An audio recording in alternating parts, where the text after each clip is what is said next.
तर नमस्कार मंडळी, मी सावी फॅशन चॅनलमध्ये तुम्हा सर्वांचं अगदी मनापासून स्वागत करते। तर आजच्या व्हिडिओमध्ये आपण बघणार आहोत 32च्या मापाचं फुल स्टिचिंग।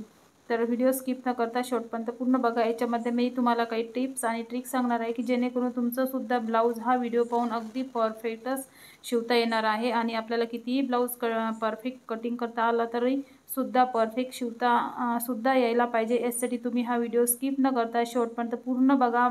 स्टेप बाय स्टेप मी तुम्हाला याच्यामध्ये काही छोटे छोटे टिप्स आणि ट्रिक्स सांगणार आहे आणि हे ब्लाउज तुम्हाला सुद्धा पाहून अगदी परफेक्ट जसंच्या तसं फिटिंग आणि फिनिशिंग सहित शिवता यायला पाहिजे असेल तर व्हिडिओ तुम्ही स्किप न करता शेवटपर्यंत पूर्ण बघा।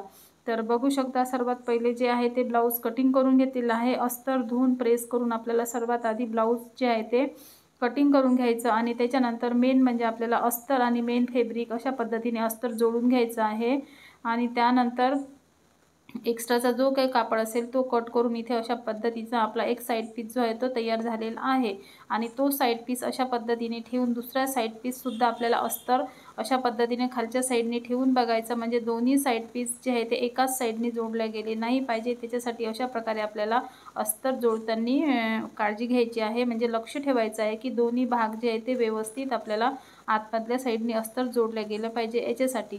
तर बघू शकता इथे आपला एक भाग तयार झालेला आहे अस्तर जोडून। त्याचप्रमाणे आपल्याला दुसरा सुद्धा अगदी हळू आणि कडेने 5 नंबरची शिलाई आणि अगदी 1.5 इंच अंतर सोडून आपल्याला शिलाई लावून इथे अशा पद्धतीने रेडी करून घ्यायचं आहे। तर दोन्ही भाग जे आहे ते आपल्या अशा पद्धतीने इथे जोडून झालेले आहेत। त्यानंतर आता आपल्याला ही कटोरी आहे प्रिन्सेस कटची, तर याला सुद्धा आपल्याला अगदी व्यवस्थित अस्तर जे आहे ते जोडून घ्यायचं आहे आणि अस्तर जोडताना इथे सुद्धा आपल्याला लक्ष ठेवायचं की दोन्ही भाग जे आहे ते एका साईडला जोडले गेले नाही पाहिजे आणि जी आपण शिलाई लावत आहे ती सुद्धा आपली कडेनेच यायला पाहिजे, सरळ एका लाईनमध्ये। नाहीतर जी शिलाई आहे आपण जर खूप लांबून लावली, समजा अर्धा इंचाचं अंतर वगैरे सोडून, तर ती शिलाई आपण ब्लाऊज शिवल्याच्या नंतर ती वर येते, त्याच्यामुळे मग तीचं जे फिनिशिंग आहे ब्लाऊजचं ते बिघडते आणि चांगलं वाटत नाही। त्याच्यासाठी अगदी कडेने आपल्याला ही शिलाई लावून दोन्ही भागाची जी कटोरी आहे ती अशा पद्धतीने आपल्याला जोडून घ्यायची आहे। तर ह्या ब्लाऊजमध्ये आपल्याला जर कटोरीसारखा पफ पाहिजे असेल आणि त्यानंतर शिवल्याच्या नंतर साईड पीस आणि कटोरी जी आहे ती शिवल्याच्या नंतर वर खाली होऊ नये याच्यासाठी समोर मी तुम्हाला दाखवणार असं आहे कशा पद्धतीने हा साईड पीस आणि कटोरी जोडायचं की जेणेकरून वर खाली होऊ नये आणि त्यानंतर कटोरीसारखा आपल्या प्रिन्सेस कटला पफसुद्धा यायला पाहिजे। तर कशा पद्धतीने आपण शिवलं पाहिजे, जोडलं गेलं पाहिजे दोन्ही पार्ट, तर व्हिडिओ तुम्ही स्टेप बाय स्टेप पूर्ण बघा। आणि जे कोणी तुमच्या मित्रमंडळीमध्ये नवीन शिकणारे असेल, त्यांना नवीन शिकायची इच्छा आहे, स्टिचिंगची इच्छा आहे, टेलर काम करायची इच्छा आहे, तर त्यांच्यासोबत व्हिडिओ जो आहे तो नक्की शेअर करा। तर बघू शकता इथे एक भाग मी तुम्हाला सर्वात आधी जोडून दाखवते।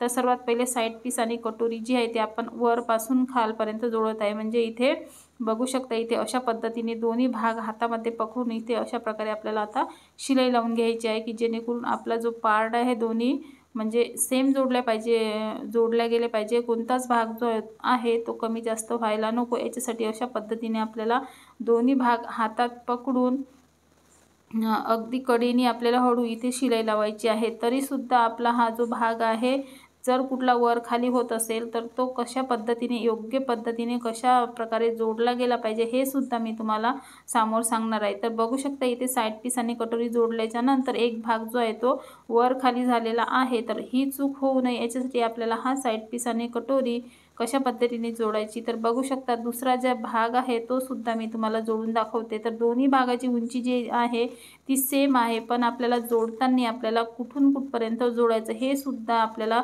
माहीत असलं पाहिजे, लक्षात आलं पाहिजे किंवा लक्षात घेतलं पाहिजे। तर बघू शकता हा जो भाग आहे साईड पीस आणि कटोरी मी खालपासून म्हणजे खालून वरपर्यंत जोडत आणणार आहे आणि जो आधीचा होता तो वरपासून मी खालपर्यंत जोडत आणला होता खालीपर्यंत। तर बघू शकता हा आता जो भाग आहे मी वरपासून तर खालपर्यंत इथे जोडत आणलेला आहे, म्हणजे आपल्याला हा बघू शकता इथे आता तुम्हाला दाखवणारच आहे। समोर एक टिप मारलेली आहे मी, तर त्याच्यावर दुसरी सुद्धा टिप मारून घेणार आहे आणि त्यानंतर बघू शकता दोन्ही भाग जे आहे ते आपले अजिबात वरखाली झालेले नाही आहे आणि पफसुद्धा आपला बघा किती छान म्हणजे कटोरीसारखा आलेला आहे। तर अशाच ह्या छोटे-छोटे टिप्स आपल्याला ब्लाऊज शिवताना वापरायला पाहिजे, नाहीतर आपलं ब्लाऊज जे आहे ते चुकण्याचे चान्सेस असतात। समजलं चुकलंच समजा। आणि त्यानंतर इथे साईडनी सुद्धा आपल्याला एक आडवा टक्स द्यायचा आहे। तर बघू शकता प्रिन्सेस कटला म्हणजे आपल्याला जर कटोरीसारखा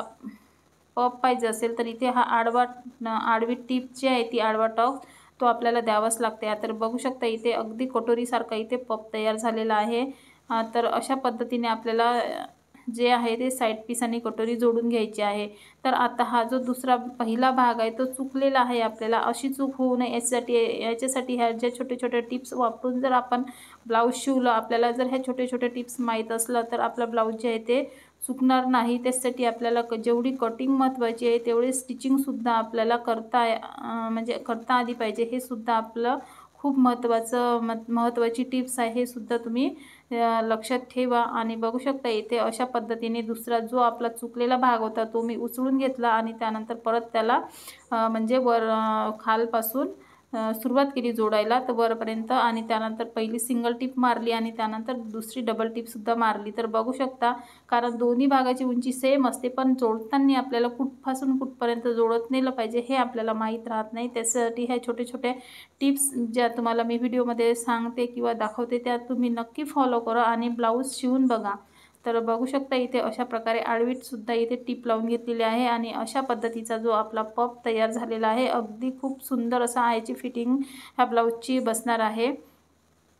तर आता आपल्याला खालच्या साईडने इथे जी हात शिलाईची पट्टी आहे ती सुद्धा लावून घ्यायची आहे आणि ही पट्टी साधारण 1 ते 1.5 इंचाची घ्यायची, म्हणजे आपल्याला म्हणजे वरून जोडताना सुद्धा अर्धा इंच दबलेली आहे आणि त्यानंतर इथे खाली मी अर्धा इंचाची फोल्ड केलेली आहे, म्हणजे शिवून आपल्याला 1 इंचाची वर तयार होईल। अशा पद्धतीने ही पट्टी आपल्याला इथे जोडून वरून दाबशिलाई द्यायची आहे। तर बघू शकता दोन्ही भागाला सेम त्याचप्रमाणे खालच्या साईडने आपल्याला हात शिलाईची पट्ट्या लावून घ्यायच्या आहे आणि त्यानंतर इथे उजव्या साईडला आडपट्टी आणि डाव्या साईडला फूगपट्टी हे पट्ट्या आपल्याला लावून घ्यायच्या आहे।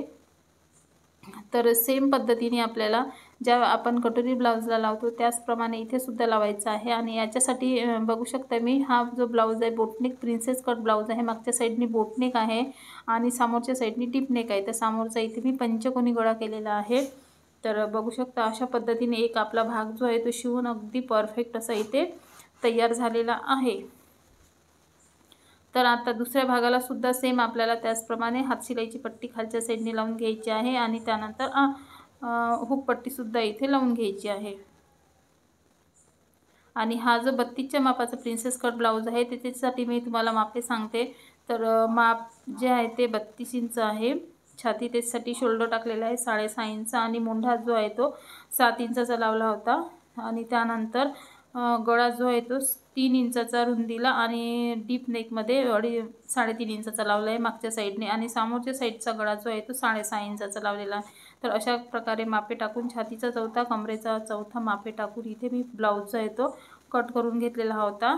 तर बघू शकता इथे आता आपली जी हुक पट्टी आहे ती सुद्धा इथे जोडून अगदी परफेक्ट अशी फिनिशिंग सहित जोडून झालेली आहे। तर अशा छोटे-छोटे टिप्स वापरून तुम्ही ब्लाऊज कटिंग करा आणि शिवून सुद्धा बघा तुमचं ब्लाऊज जे आहे ते न चुकता परफेक्टच येणार आहे। तर बघू शकता इथे अशा प्रकारे फिनिशिंग आणि फिनिशिंग सहित मी तुम्हाला शिवून दाखवलेला आहे। तर तुम्हाला व्हिडिओ कसा वाटला तर नक्की सांगा। व्हिडिओ जर आवडला असेल तर व्हिडिओला एक लाईक जरूर करा। चॅनलवर नवीन आला असाल आणि चॅनलला आत्तापर्यंत तुम्ही सबस्क्राईब केलं नसेल तर प्लीज सबस्क्राईब करा आणि तुमच्या मित्रमंडळीमध्ये किंवा तुम्हाला जे कोणी नवीन शिकणारे असतात नातेवाईकामध्ये शेजारीमध्ये तर त्यांच्यासोबत व्हिडिओ नक्की शेअर करा। तर बघू शकता इथे आता आपल्याला गळा जो आहे तो इथे व्यवस्थित आपल्याला कट करून घ्यायचा आहे। त्यासाठी दोन्ही भाग शिवल्याच्या नंतर अशा प्रकारे एकावर एक ठेवायचे आणि त्याच्यानंतर गळ्याचा जो थोडासा आकार आहे आपल्याला इथे व्यवस्थित करून घ्यायचा आहे आणि वर खाली जर झाला असेल दोन्ही भागाचे शोल्डर ते सुद्धा इथे व्यवस्थित चेक करून कट करून घ्यायचे, म्हणजे आपल्या गळ्याचा आकारसुद्धा बिघडत नाही आणि शोल्डरसुद्धा उतरण्याचे चान्सेस नसतात। तर डायरेक्ट तुम्हाला मी फायनल लुक दाखवते आहे ब्लाऊजचा शिवल्याच्या नंतर। तर बघू शकता असा आपला हा बोटनेक प्रिन्सेस कट ब्लाऊज जे आहे ते शिवून तयार झालेला आहे। तर तुम्हाला कसं वाटलं तर नक्की सांगा आणि व्हिडिओ आवडला तर लाईक शेअर सबस्क्राईब करा. तर भेटू आपण नेक्स्ट व्हिडिओमध्ये. तोपर्यंत बाय.